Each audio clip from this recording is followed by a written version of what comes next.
Good morning po. Ngayon, natapos na natin itong isang unit natin, no, na in-order sa atin. So, ang ginawa natin na burner, yung 32 holes pa din. Ito. Tapos ito yung patungan niya, yung ginawa natin yung sa gasol na mga sa junk lang. Pili natin. So, ito, iti-test fire muna natin bago natin linisan, no? Bago natin i-test fire linisan. So, ito yung tangke niya, detachable dito. So, yung purpose natin na detachable, kasi yung oil minsan kasi may halo na tubig o may halo na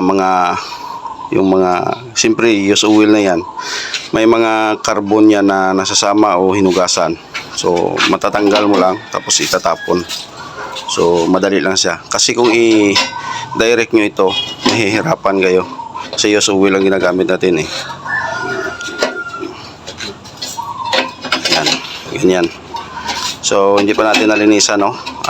Iti-test fire ko muna ito para matingnan natin ang leaking at ang apoy niya kung okay na bago natin siya linisan at saka i-deliver. So, ito i-test fire natin. Complete na po ito. Mayroon din oil level regulator. So, ito po yung sinasabi ng iba, no, na yung kanila automatic. Dahil hindi na daw sila magsahod-sahod, hindi na daw nila gagamitan ng sahod-sahod. So sa atin, gagamit pa rin tayo ng sahod-sahod, kati oil level regulator. Kasi tested ko na ito, 8 oras basta may ganito kayo, tested ko na yan. Ito na po yung burner, na-layoutan na natin. Bale 32 holes din ito. 4 ang oil destructor at 4 din yung semi paakyat. 3rd layer straight lang, ang 4th layer semi slanting at saka sa top slanting. Yan po. So ito susubukan natin para makita din natin itong performance nito ng bagong gawa natin. So ang gagawin natin na kuan yung tuya blower din, no? Yung tuya blower. So ganda din yung tuya kasi mapainiin mo siya. Ng papel, yan, daming papel, no, hindi rin magpa na kahit madami. Tapos lagyan natin ng crudo muna, iuna natin, busin na natin, tapos sigihan,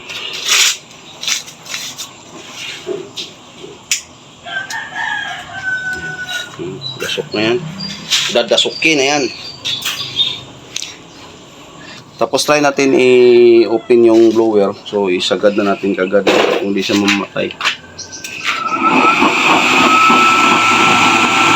Pag hindi siya mamamatay, okay. Ayan, okay. Yung kagandahan ng papel, no? Kasi pag makuha siya, aakyat na lang siya. So yung carbon, hindi masyadong So, lagyan natin ito ng oil. Tangke niya. Para ma-select din natin kung may leaking siya o wala.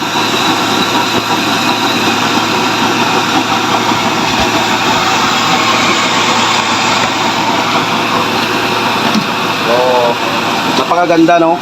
Dahil full na natin yung ating blower. So, hindi siya namatay. Minor na natin. Yan. Number 4 na lang.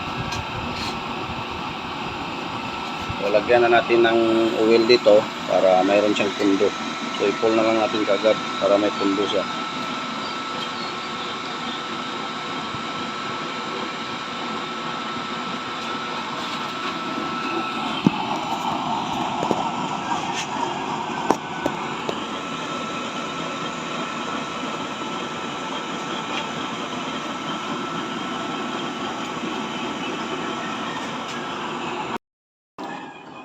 So, ito na po yung apoy niya. Lagyan natin ng mahiwag ang takore. So, medyo lakasan natin. Yan. Ganda yung apoy niya. So,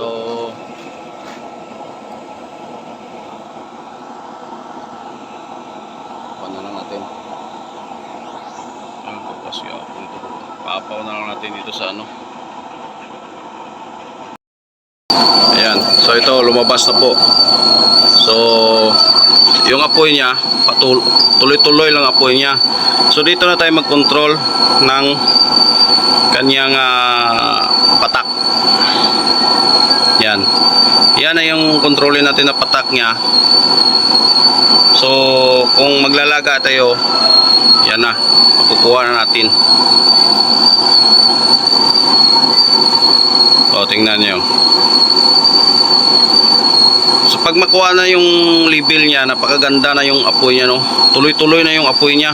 Patak mo dito. Tapos kung manigas yung oil mo, kung halimbawa medyo hihina siya, i-pull mo yung gate valve para lalabas yung lumang oil dito. Tapos i-pull mo yung blower para halukayin niya yung carbon. So pupunta yan dito sa kanyang kan, mayroon yang kan dito sa loob. Kumbaga mayroon yang strainer na doon na lang mag-ipon yung mga carbon. Ayan. So yan na lang yung patak niya. So doon ganoon din. So pwede natin medyo pahinaan para makuha natin yung maubos yung patak doon. Doon na yung tama na yung kanyang patak. So hindi din tayo mag-worry, no, kung halimbawa na mapuno yung lagayan. Pansamantala lang po ito. So kunin mo lang, ilagay mo yan dyan. O yan, tingnan nyo yung apoy, napakaganda. So tuloy-tuloy lang yung apoy niya. Yung patak, okay na. So hindi natin kailangan ng marami pang arikobitos. Yung mga ano pa. Wala na ito, wala na oh. Tingnan nyo, kailangan natin yung apoy tuloy-tuloy. Hindi na tayo maghalo-halo, wala na tayong ano, so okay na. Ganon pa rin yung automatic level kasi. Halimbawa kung gusto mong pahinaan, so, i-adjust mo lang din yung kanya. I-adjust mo din yung level niya para hihina yung oil niya doon. So ganoon pa rin yan. Parehas din yan na gagalawin mo dito at saka hindi. So ayan, kita nyo, tuloy-tuloy na yan. Kahit hanggang maghapon kayo magluto, yan ganyan na lang yung patak niya. So wala na. O di ba? Hindi mo na kailangan ng mga marami pang hose-hose diyan. Di ba?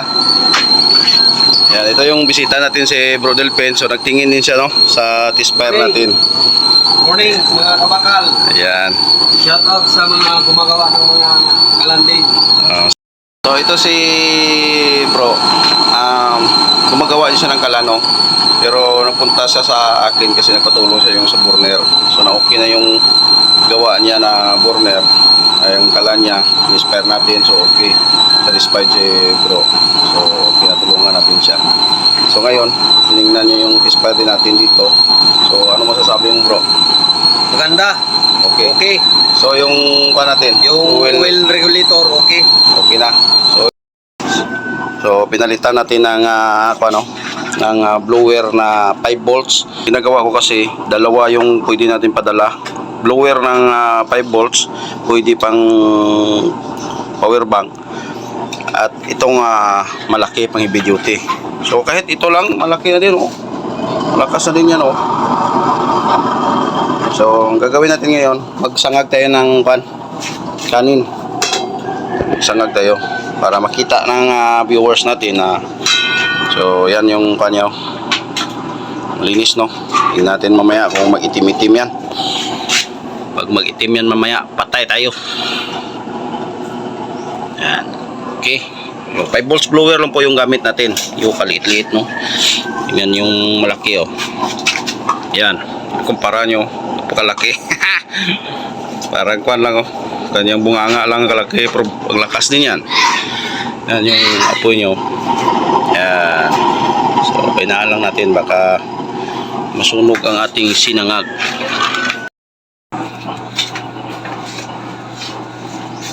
So magkalo-kalo tayo, guys. Tayo gamit ang ating use oil kalan. Kalawin natin itong bakaw natin. Batok mo. Dandahan lang. Malakas. Yan. Pang chip.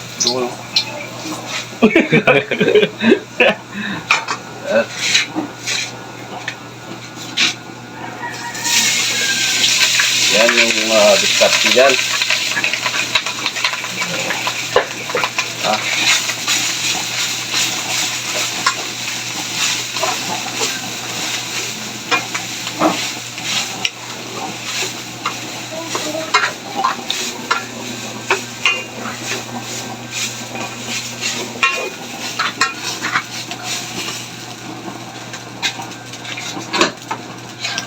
Lagyan natin ng kaunting asin.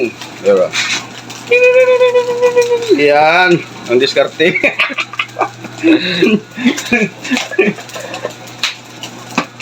Okay. Na. Os. Sino gusto mag-order sang kala, no? Pinabarato na to ni kay Disyembre na. Pinamura lang natin. May ano, yung May discount. promo. Promo na ito. Oh, napakaganda, oh. Tingnan niyo yung kanya. Pwede natin sangagan. So, pina-okay.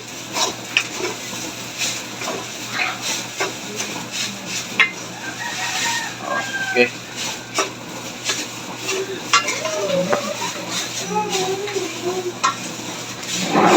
So, napahina lang yung apoy natin, no?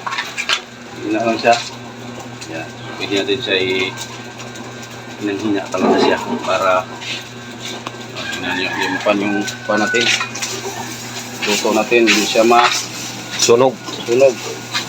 Kung sa Tagalog pa, mababatok. Mababatok. Yan. May buhay lang. Luto ng kalokalo, so tingnan natin yung puwet niya. Wala siyang ano, ito mo.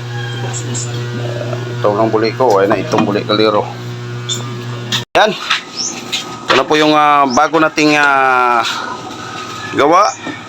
So, linisan natin, tapos ipipent, tapos bibigay na natin ito sa nag-order. So, ayan, maraming salamat po sa panonood, sa mga supporters ko. Thank you. Sa mga kasamahan natin na gumagawa ng kalan. So, shout out po sa ating lahat. Tuloy-tuloy lang tayo sa ating paggawa at tutorial para marami pang makaalam. Yan, thank you. Good morning. I know gold is not enough. She's a